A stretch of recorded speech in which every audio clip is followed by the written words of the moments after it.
This podcast is brought to you by the Ultimate Lettering Quiz. Find out just how much you really know about letters by taking the quiz for free on martinaflor.com/quiz. Enjoy! 1, 2, 3. Letter now.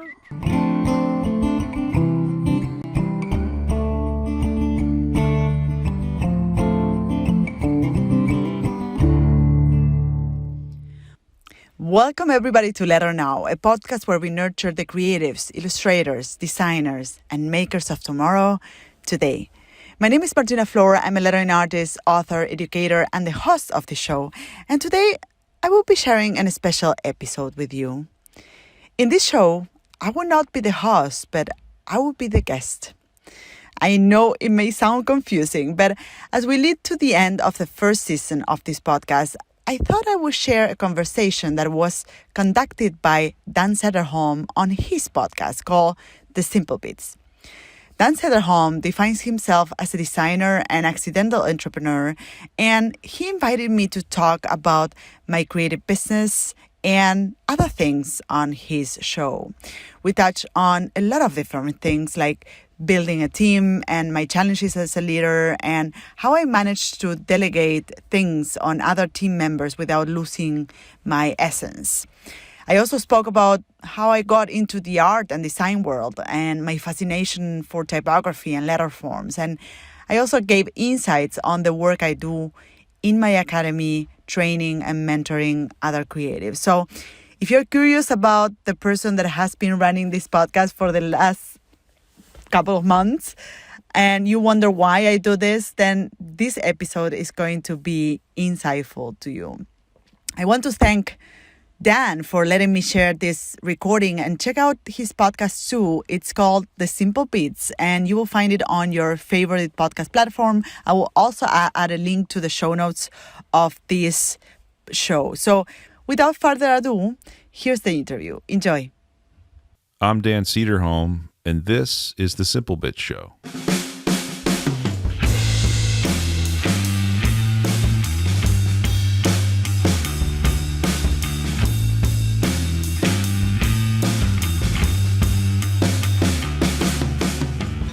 You know, I totally get, because I've worked with a lot of artists, that when you create something, it becomes like your little baby and you want to watch it grow and you want to nurture that and foster it. Yeah. And it's hard sometimes to, release that into someone else's hands. And I totally get that because it's your vision.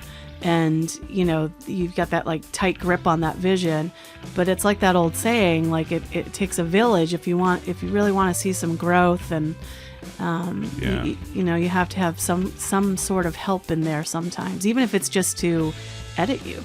You got to let go. You got to let go. You got to be like Elsa. Or Olaf, maybe in this case. Yeah. No, it's totally true. And you do need to trust the people that you bring in around you. And that was kind of what's really interesting about this conversation with Martina, because she's our guest, Martina Flor. She not only expanded her business and brought other people on board so that she could do more, but she's using that platform to teach people how to do it themselves too. That's amazing. Really cool. Yeah. Yeah. It's all that we've talked about before, that kind of paying it forward, giving it back, people helping people. Mm-hmm. It's only going to better you and what you're doing by bringing those people in, because they're going to possibly open your eyes to different things as well. Yeah, totally. And I'm so appreciative of people that, have some success and then they're able to synthesize that and share it with everybody else and help along the way. So Martina is just amazing, and it's a really fun chat we had. Yeah, it's really great. Can't wait for everybody to listen to it. Yeah. This episode is brought to you by AeroPress, the better coffee press. This thing's amazing. If you haven't used one, it makes a superior cup of coffee. It's portable. It's amazing. Invented by Alan Adler, the same person that invented the Aerobie flying disc. If you ever used one of those, that bright orange hoop thing that flies like 3 miles, The thing is incredible. And AeroPress is just as incredible. Get one at aeropress.com. That's AERO press.com. Thanks very much to AeroPress for sponsoring this episode. And now let's talk to designer, letterer, entrepreneur, author, speaker, coach, just all around super talent, Martina Flor. I started by asking Martina how she does everything that she does, because from the outside it looks like she accomplishes so much under, basically one person brand. And here's what she had to say. Yeah, thank you so much for having me. I'm looking forward to have this chat. And I find it so interesting that, I get this feedback often that, like, how come you do so many things? And how do you manage to do all these things? Well, for one, I have a team. I work with a team. I'm not alone. And a lot of the things I do are, made with that team. And we have like different roles in the studio. And I know that, sometimes because the social media is on my name and my website and my company is my name, essentially, sometimes I need to remind others that it's not just me, it's me and other people that are also involved in the project. And the secret is out then. Okay, I got you. Yeah, the secret is out. But definitely, I have to say that it's interesting because in the beginning when I started, I was doing a lot of things at the same time. And now, as I, after 10 years of running the business, I feel that I'm narrowing down, or I'm just kind of cleaning out things that are not necessarily things I want to do or I want to, pursue. Or I feel that the first stage of my career was more about like trying different things and, testing and being, just give it a shot and see how that works for me. And now it's more about like being more intentional with the things I do and kind of like focusing on a couple of things and not trying to do everything at the same time. Yeah. That's great. So you're delegating then. You've got like a team there helping. Was that hard to move into? Because I have the problem of I have a control issues, I think, where I have to do everything myself. And it's been a while since I've been on a team actually now. So it's kind of the opposite problem. But did you find that difficult to move into that more of a kind of a, is it more of a managerial role, or are you actually, or the opposite, or you're doing a lot of the creating and then leaving all the rest for other folks? Well, I mean, it took me a while to realize that because I do, when it comes to the lettering work, because I do work that is very personal and, it's like I'm essentially the author. It took me a while to realize that actually it wasn't necessary for me to put my hands on every single part of the process. So I had to figure out ways to kind of delegate things where I didn't need to be involved, right? So there's parts of the process, of the creative process of creating lettering, for instance, or a font or whatever we do in the studio, that I'm not necessarily, like, it's even better if I'm not involved. I've seen, other people, other members of my team doing that in a much more efficient way. And I really appreciate that. I really appreciate that I could let go of that part and have someone doing it in a better, more efficient way. And, when it comes to, for instance, my teaching, we also run like an online academy within the studio. Yeah. When it comes to the teaching, it was a lot about like, kind of passing over the way I do things, the way I teach, for instance, passing over the processes I teach, but also passing over to other instructors, like, how do I want students to be treated? How do I want the classroom to feel? Like, how do I want this space to be? And as I realized that I had a system and I had a concept and I had kind of procedures in place, and I wrote them down and I figure out how those procedures were, it was easier for me to sort of delegate that and be in a way in control of that process, and make sure that it was going to be made by someone else, but at the same time in a way that feels aligned with the way I do things.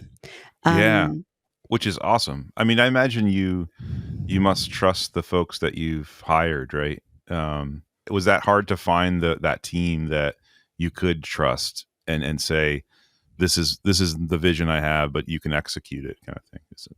I think that the first touch point was to realize that there was someone, or to find people that you feel that are, you know, have the same way of doing things, or not the same way of doing things, but are aligned with your values. And, they share the same values. They share the Yeah, same vision of the world. And also, right.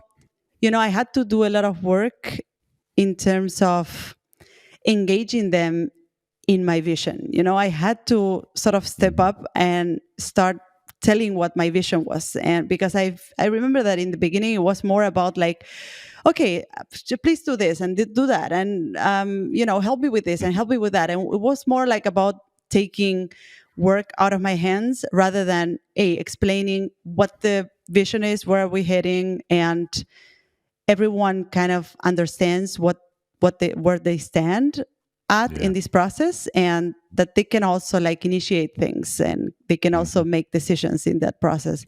So I mean, oh my god, like leading a team, even when it's a small team, my team is super small, but it's really challenging in that sense, in like understanding that you have to, it's not about managing people, but it's about more like inspiring them and like sharing with them, engaging them in your vision. Because Mm. if they don't share that vision and they don't believe in that vision, then they are not in your team. It's just workers, just people that is just doing the job. And Yeah, like yeah, regardless of their abilities, right? Or their technical abilities or the way they work, it's probably more so their personality and their yeah, yeah, like yeah, an attitude towards work. And yeah, but yeah, there's a lot around systems as well, I believe. Like I read once a book, a business book that really changed my mind around this. yeah, yeah. It's called The E-Myth, and it's a very well-known book. Like I think it's like one of these top books in business. But what this book is essentially, it essentially speaks about how to create a business that you can later turn into a franchise, and analyze different businesses that Mm. like, I don't know, Starbucks or McDonald's, or business, Yeah, like big businesses that have scaled and have, they have branches. And you, everywhere in the world where you go to these places, you have some sort of, the same experience, right? So, right, and right. it speaks about systems and how to create procedures, and how those procedures, even when you think that you cannot, no one can do it like you do it. um this book changed my mind in the sense of like, if I figure out the process in which I do it, someone else can do what I do. Yeah, Like if I can pass that process to someone else, at least parts of that process can be done by someone else. And I think that really changed my mind in terms of organizing my business, so that I could have a team working with me. Because otherwise it's yeah, just, you're just still doing the work, and you're doing everything, and you just have. yeah. You can only do so much in one person, Yes, right? exactly. Well, we Yeah. gotta definitely link that book up in the show notes. Yeah. Because that sounds like something I need to read as well. Was it how long were you doing it by yourself? Like a long time before that, or Yeah. I yeah, mean, I was doing it by myself like for 5 years. yeah, right, right. Yeah. So I would say that in 2015, so I would say that it started before the birth of my first child, which was like Hmm. 5, 6 years ago. And yeah. And that was really convenient because by the moment I had to, take some time off because I was having a baby, I could Right. also rely on one team member Yeah. at that time. Yeah. To keep the business going. Oh, yeah, absolutely. Yeah. That's huge. That's a huge reason, and a huge benefit. Yeah. So yeah, and I love that you touched on building a business, because that's one of the things that you're doing now, and one of your books actually talks about basically you're coaching people on how to turn your freelancing into a business, Mhm. and which is fantastic. I mean, I think, like, you know you've learned how to go from one person to a small team, and building and growing your business that way, but you're also showing showing other people how to do this as well. What was the motivation there, to share that? Because you don't have to, right? You could just keep growing your business and doing your own thing, right? Yeah. That's true. I mean, I think,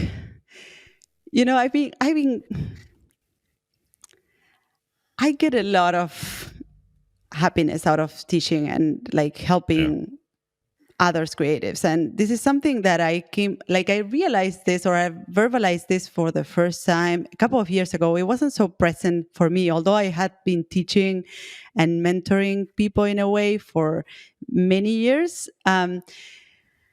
It took me a while to actually realize, hey, like I get a lot of things back out of this, and kind of double down on this. And I've been teaching essentially, for the past 10 years, I've been teaching lettering essentially, or people know me because Yeah.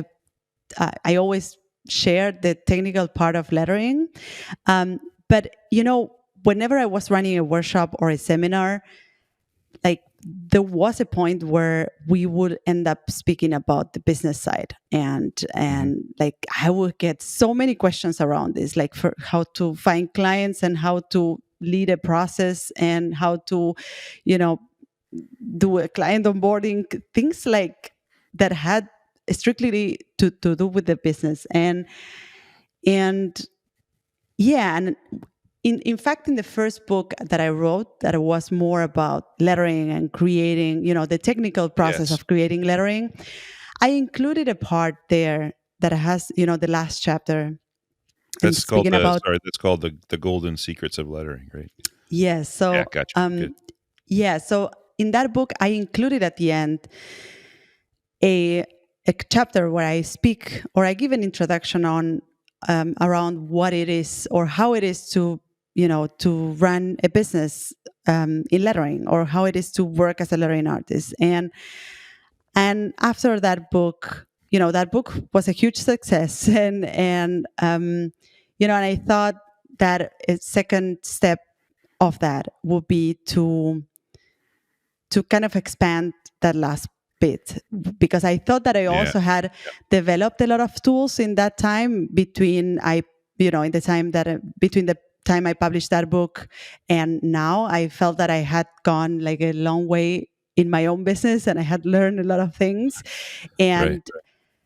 and I thought that it was time to share that. And as I said, I feel that there's so much that I would have loved to know when I started my own business. And many of the things I share in both of my books, The Golden Secrets of Lettering and The Big Leap, which is the second book about like the business side of running a creative business. And I feel that, I wish I have had those books when I started, and I wish I would have had this guidance when I started. And this is why I kind of create this space also in my academy, where I can mentor students or coach professionals, not only Yeah. to launch their creative business, but also like to give it a shape. I feel that many freelancers go into freelancing. I did this. Like I went into freelancing, like just like, okay, let's just try to get some jobs here.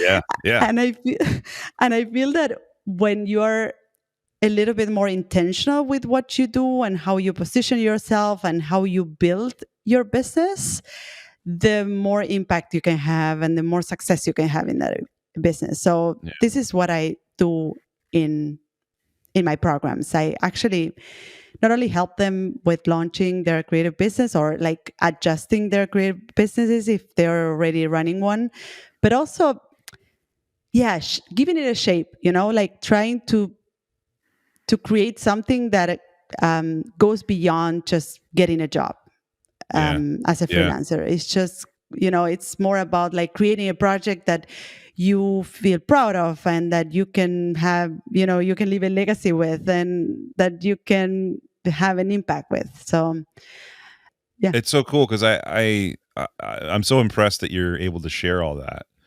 And I think you said something earlier that's interesting too, like that sometimes people seem afraid to talk about these parts of running a business, right? Or it's secretive, maybe like there's a secret sauce to running a business, whether it be how to price things or how to manage a project, um and so I'm so thankful for folks like you that can are able to share it, the process, because it is somewhat intimidating, especially for people starting out, Hmm. how to get there. um Yeah. And there's so much. Just, I want to add this, which is something I've seen also with my coachees, that is like, there's a little bit of shame around this. Like, not mm, everyone who is starting a freelance business or, going freelance, not everyone is open to share that they have insecurities or they don't know how to do it. And that's totally fine. Like it's not, you're not born a business person. You're not born with this. Like you can also learn it the same way that you learn a skill. You can also learn the business side mm. of, of stuff, of running a freelance business. But first you need to start like outing, like kind of verbalizing that you actually need help. Yeah. And yeah. Step one, admitting you need Yeah. help. Absolutely. Exactly. Yeah. I want to go back to like how you got started, because obviously, I don't correct me if I'm wrong, but I don't think you didn't start your career as teaching and coaching. Hmm. You're creating, right? You're a designer and letterer yourself. How did that all begin for you? um Yeah. So I'm a graphic designer. I studied graphic design. I went to art school, and I mean, I was lucky enough to choose a like a career path that was turned out to be interesting for me, because I decided to go to art school when I was 17, and like things yeah, change. you knew you knew Throughout right the right then, that you what you wanted to do. Yeah. exactly. So it's like at that time was a very intuitive choice, and it turned out to be like a place where I felt I had a talent and I could really engage. I was a very good student. Like I like to like yeah be in every class and stuff. And Yeah. I was also like teaching what I was studying. So I was an assistant in some of the classes and stuff. So my teaching history started really early when I was Oh, it 20. did. Yeah. Right. Right. And yeah. So and then I started. Um, I worked for many years as a graphic designer, and I kind of like very quickly went up the ladder of like graphic design. I became like a creative director when I was 23, and at some point Wow. I had the feeling that that my work was more about administration than creation. So at some point I had a little bit of a career crisis. I felt that I would I would stop being a graphic designer. I would just at some point I would pivot careers. And I remember that at that time I thought like, well, what do I do? I just start over and I do something else, or I look at the things that I had done and see in which direction I could go, or where I could like narrow down my focus. So this is where I decided to go study abroad. So and and I went to Barcelona to do like a postgrad in communication design. And that was really a tipping point in my career, I would say, because I just to illustrate this, I listened the other day to a podcast, and someone was mentioning that Zen masters speak about the moment of awakening in the Zen Yeah, philosophy. sure. They describe it as like we live in a glass box where with opaque glass, and awakening is, the moment of awakening is when you poke a hole in that glass. Yeah. And I feel that, you know going to Barcelona to study was for me kind of like poking a hole in that glass. I felt that, hey, there's a lot more out there that I wasn't seeing before. I was working as a graphic designer, but in a very small bubble, and I wasn't aware of how much more I could do. So, and this like studying again was really like eye-opening for me. It was like, yeah, I mean, I And feel like, and where, yeah. Martina, where did you grow up, and where were you traveling from to get to I Barcelona? was sorry. I was Yeah. born in Argentina, so I lived there Okay. Right. so I lived there for 27 years, Yep. and yeah, this is And then so where. you were going from Argentina to Barcelona. Oh Wow, yeah, that's a big, obviously, not only a long distance, but like culturally probably very different too. I would imagine. yeah, that was a Yeah. big. As I said, like it was a big eye-opening experience. Like, and I thought, like, hey, I mean, I feel that I can do a lot of things, like, a lot of things that I couldn't see before were in front of me. And also in the context of studying, I discovered that I also had, I had really good ideas, and I felt that I was talented. Like I kind Yeah. of gained confidence again with design. I thought like, Right. hey, I'm Confidence. really good at this. And I continued studying. After that experience, I went to The Hague, and I engaged in a master course in type design. And this is where I decided to say, like, I decided to go in the direction of lettering. And after that experience, I moved to Berlin, and I started my lettering studio. Yeah, Wow. of course, not everything is a straight line, Yeah. Of but course. Yeah. Yeah. there were some We're back and smoothing. We're forth. smoothing it out here for. Of course. Yeah. Yeah. Yeah, but I mean, also in The Hague, I felt that, you know, I think that going to Barcelona was eye-opening in terms of like, hey, there's something else out there. And then when I moved to The Hague to study something very specific like type design, it was for me like, oh, I can see, this is the perfect marriage of all the skills that I have. Like I Yeah. can draw, and I love design, and there's a system, and everything like Yeah. Like comes together in graphic that. design and type, right, could kind of come together in one. Yeah, yeah. And this is where I thought like, hey, I feel this could be something in which I could thrive. And yeah. And you sure did. I mean, geez, Yeah, the I took work's that amazing. thread. I definitely Yeah. took that line. I mean, because you've done some amazing stuff with clients all over the place, and um, I got to ask Thank you. specifically about one. So there's something you did, because I just watched the show. My daughter and my partner Melissa and I have been watching this show, Only Murders in the Building, and it's like Steve Martin and Martin Short and Selena Gomez, and I think I did notice she had a tattoo like near like in a interesting place, like near on her neck or something underneath her ear. But then in my research with you, according to this, right, you did lettering for her. Is it cosmetics business Rare, Yeah, and that's what her tattoo is, and it's based on your lettering. yeah. That's It's incredible. I love the story here, because that's I was like, no way, that's amazing. Like that's your lettering on her. Like that, if someone gets a tattoo, that's a pretty big deal, like of your work. So anyway, be cool to hear the backstory there. Yeah. We actually did a a font for that Right. project. So, and the font was based in my handwriting. So those letters are handwritten by me. Oh, no way. So it's all, not only that, it's your handwriting. Oh my gosh. Yeah, And yeah. it's called So Rare Script is the font, Rare right? Script, exactly. So Okay, cool. and at the moment we were commissioned to do this project, we didn't know that it was for Selena Yeah. Gomez cosmetic brand. So we found out later on, and that was really exciting because I found out because I saw that she tattooed the typeface on her neck, and I thought like I know those letters. Wow. No And way.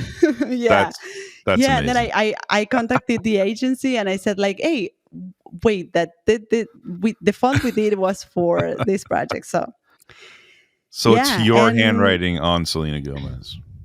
exactly, it's like, well, I would say it's my Amazing. hand kind of like Yeah. writing nicely. I would say my handwriting is a little bit more hectic, but Yeah. yeah, yeah, definitely. So we created a custom font for them, and it was Yeah. an interesting process because we had to sort of make it look natural and still make it Yeah. work as a font. So And it's a script. So I've been getting mhm. into fonts lately, and one Yeah, of I the things heard. that one of the things that I've got a long way to go, a lot to learn, obviously, but one of the things I'm always impressed about, and your fonts and your work, like script fonts or fonts where the glyphs work together in different Mm. contexts and to create, flowing scripty stuff. I mean, that's I don't even know where to begin there.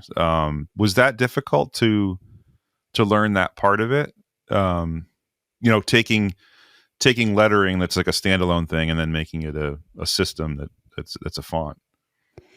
Yeah, definitely. I think that I have experience with that because when I went to study in The Hague, I Right. my thesis was a script font, Oh, and really? Oh, wow. yeah, so I did a script font in different weights and for small sizes and for big. It was a big family, so Wow.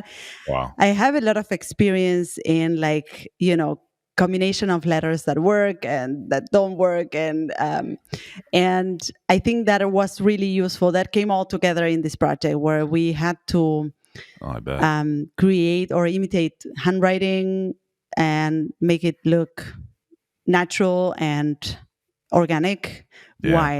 while minimizing the number of glyphs, which is like the characters in the font or Yeah. the actual letters.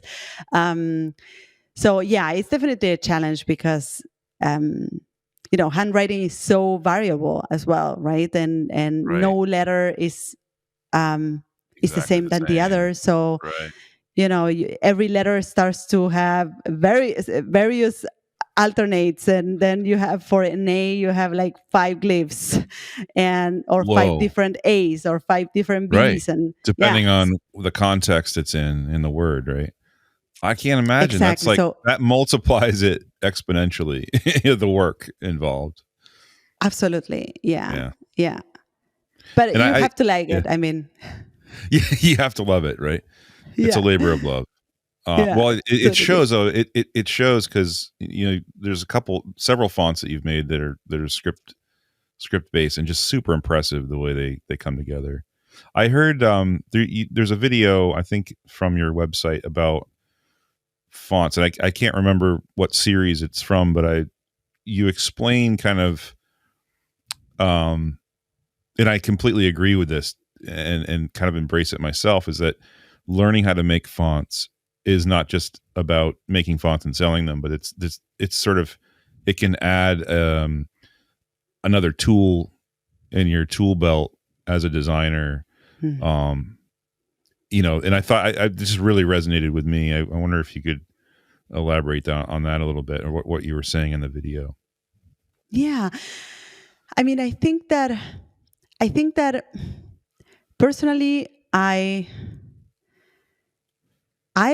was afraid of approaching type design, as many designers out there, and I feel that there has been for a long time there has been this idea behind creating fonts that or around creating fonts that is very specific and very technical, and it's just a few people can do it. And Right. I Right. think that Totally. has held back many people from approaching that, from approaching the discipline itself. And I think this is changing because nowadays there's new software, and there's new tools that allow you to play around with font creation, which makes it a lot more approachable.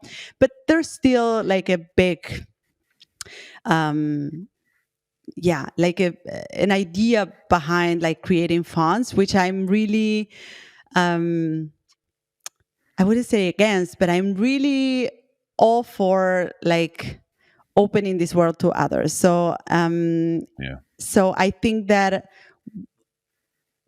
approaching type design or approaching letter design in some way can, even if you don't continue doing fonts as professionally, or if you don't even include them into your services as a designer, I think it can definitely educate your eye in such a profound way that it changes the way you see the creation of shapes of any kind. I think that there was, if anything, there was a before and after of my perception around shapes. So there was a before and after I studied letter design, and now my perception around shapes, and what a good shape looks like, and what a good curve looks like, and how to Yeah. draw that shape nicely, that Mhm. is really something that I gained through studying the letter forms. And Oh I yeah, think that totally agree. any designer, any illustrator can gain a lot of insights out of like creating letter forms. And I'm always for encouraging other designers and illustrators to step in this world, because I think there's so much to gain there, even when you don't, if when you don't continue, or you don't want to do type design professionally. I think there's so much to learn in this world. And I mean, I find it fascinating myself, and I definitely went all the way into this world. But even if you don't go all the way into lettering or type design, you will get a lot out of it. Oh, I couldn't agree more. That's so true. I've learned so much that that also applies to just shapes in general. I think that's a great point. Just learning how to use the pen tool and what a little tiny little adjustment somewhere can do wonders for how it appears, and optical illusions and all those kind of things that go into a type. I think that's so right on the money, and that's I'm so glad that you are adding that to your teaching repertoire. That it doesn't have to be intimidating, and that's certainly been a mission of mine lately too, just getting into it, and trying to say, hey, look, you don't have to dive completely into it. You're right, you can actually create fonts without knowing everything there is to know about creating fonts, I guess. Right. Absolutely. And Yeah. yeah, it's like, as you said, there's so many different levels in that discipline, right? So Yeah. Yep. you don't need to create a family of 50 fonts in all Right. weights and this. Yeah, so you can just also play or create more playful families or more playful fonts, and even like you know uh, mm, kind of expand that discipline because you're approaching it from another perspective. Totally. Yeah. And I had someone, as I was getting started in font making and designing letters, someone mentioned like, yeah, I think I mentioned like, well, I didn't go to school I'm so unqualified to to do this or to even talk about it. And they said, well, that's sometimes that's an advantage. Like you're coming at it from a different perspective that someone that's been studying it their whole life might overlook, So I guess there is something to that too, where um, not knowing everything may be a positive thing for you, depending on where you're at. Yeah, that's such a good point. I agree. And speaking of fonts, like we got to talk about ampersands, because now this is audio only, but I can see in your studio there you've got several in the back, and you make some amazing ampersands too. And I think there's one giant one in your studio. I know I've seen pictures of, and Oh yeah. and I also love ampersands, and I have for a long time. And I just wonder, what do they mean to you? And like why I'm curious to get your perspective on why they're so neat, you know. Yeah, that's an interesting question. I also kind of reflected around this lately. Yeah. And I think when when I started, there was a point when I started drawing ampersands. Like I was drawing ampersands in different styles and different shapes, and it was for me a medium to try different styles, because if you look at my work, I've I feel that there's something particular about my work that is, it approaches a lot of different styles. I feel that that is not so much about my style, although perhaps my style, or the way I do things may shine through the things I do. But I always try to kind of tell stories with different letter shapes. And through drawing a single ampersand, I could explore different styles or different lettering styles. I could kind of expand my stylistic palette, and later on, this ampersand became in the studio, because at the same time I started drawing these ampersands, I brought my first team member, and then now looking back, I feel that there's something there where, as I was studying, perhaps it's me just attaching a meaning to it. But anyhow, I feel that it was a very nice coincidence that when I started drawing these ampersands just for fun, to explore new styles, I brought the first team member in the studio, and then from that on, I started growing like the team, and now it's like we have kind of an emblem in our studio. I have a pin right now. I'm wearing an ampersand. Oh yeah, you've pin. got the pin too. Yes. Yeah, amazing. so I'm kind of like, it kind of present in a lot of things we do in terms of like a collaboration, and we are not. It's not just me, but someone else, and I also. see. For instance, it's Martina and someone else, right? Okay, yeah. Got you. I love it. Yeah. So if I have to find a symbolic meaning to that, I think it had a little bit to do with that, but also with using one single shape to explore different styles. Yeah, different styles. I love that. I hadn't thought about it that way, but it's totally true. It's also really. It's not an easy character in a letter set, right? It's often difficult, so maybe it is a good one to practice on too. Yeah, and it's a complex one, right? Because the A, I don't know, it's kind of a simple letter. I don't know if there's a simple and complex letter, but the ampersand has so many shapes to it, and as you said, like it has so many ways. There's so many ways of drawing an ampersand, but also it has a little bit of complexity as a shape itself, because it's actually the conjunction of the ET, and yes, right. So there's two letters kind of simplified in one shape. Yeah. Like a ligature, I guess. Right? Like a ligature, yeah. Yeah, ET. And I think I would forget that. And then some are more obvious ET ligatures than the curly, swirly one that we know too. So it's just I don't know. I'm fascinated by absolutely. You've been studying. I'm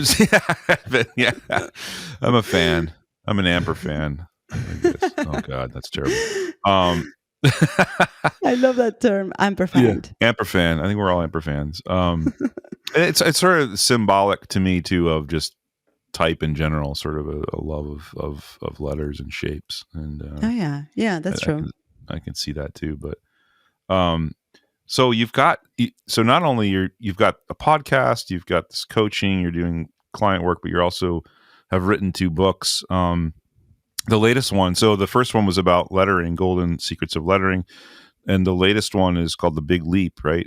And that's about what we were talking about earlier with like helping people go from freelancing to a business, or I guess starting a freelance business, essentially, right? Is that kind of shaping a business the way that represents a vision? I think that's the key point. I think that perhaps as I mentioned before, many of us start freelancing because we are tired of working for someone else. I heard the other day that an entrepreneur is someone that is not able to work for somebody else. So that's accurate. Definitely.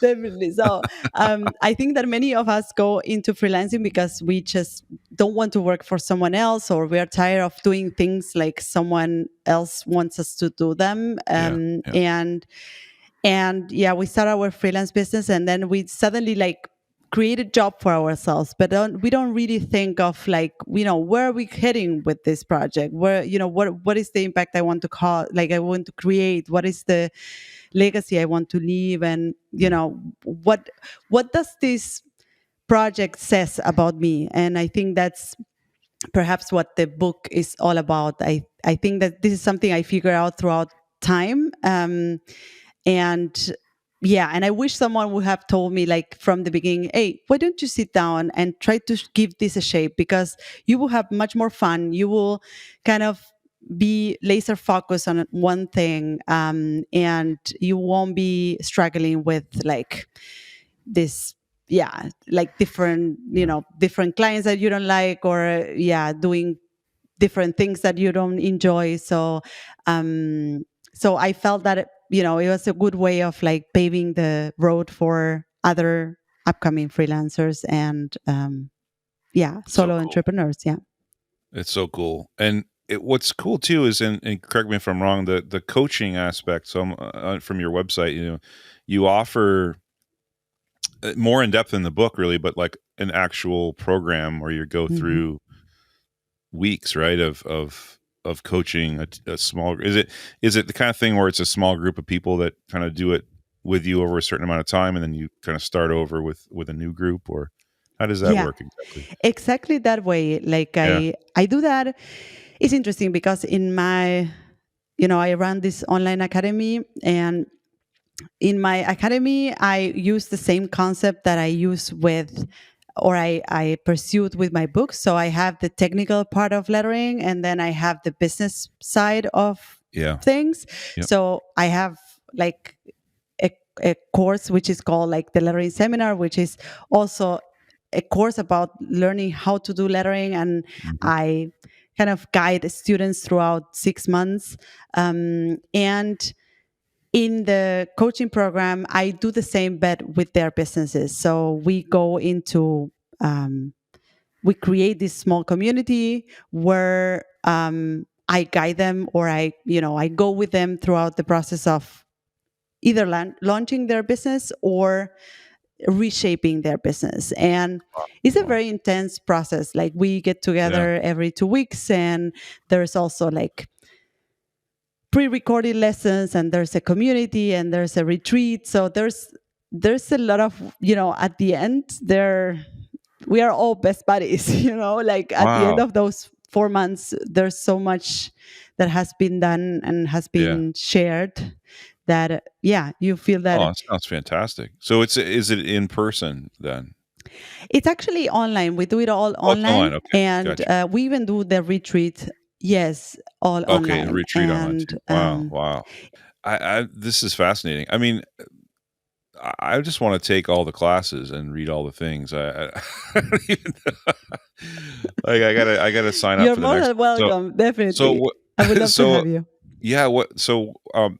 Like, how do people? Where do people find you? Where's the best place to go to like to find out about the classes and the books and all that? Yeah, I think the best place is my website, martinaflor.com. There you can find everything about Yeah. the work I do with teaching and the work I do with clients.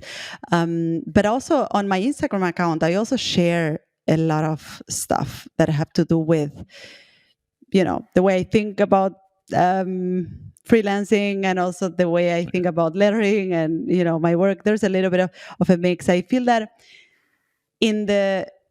whereas in the first part of my career I was focusing more around lettering, and like people will identify me more with lettering.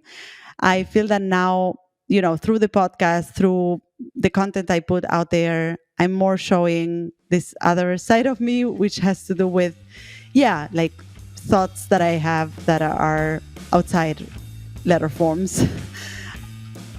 There's so much. We could go on about any one of those things for like hours, I feel like. But I want to thank you for coming on here and sharing a little bit of that. And I just, thank you too for like sharing your knowledge. And I so appreciate that, because I know it helps a lot of people get started, and it helps a lot of people further their careers. And, so thank you. Thank you very much. Yeah, thank you for having me at the show. Yeah. And I'm looking forward to have you in one of my classes. Yeah, I mean, I want to do it, honestly. There's so much to learn. And we'll see you there then. Thanks again, Martina. Thank you, Dan.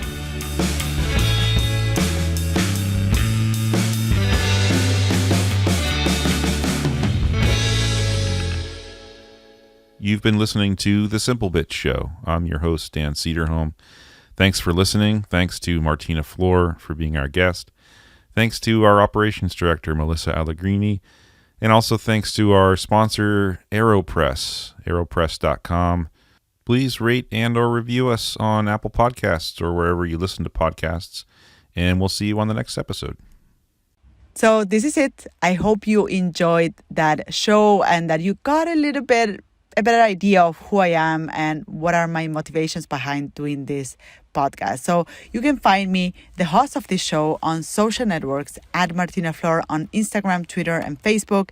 If you have a question or comments, go to martinaflor.com/podcast, where you can see previous episodes, find show notes, and send voice memos with your comments and questions. You can also watch these episodes on YouTube. Just go to martinaflor.com/YouTube to find them. You can, of course, listen to all of our episodes on your favorite podcast platform. If you love this episode, subscribe to this podcast. And if you leave us a review, it will help others find us. Thank you all for listening, and see you in the next episode of Letter Now. Bye-bye.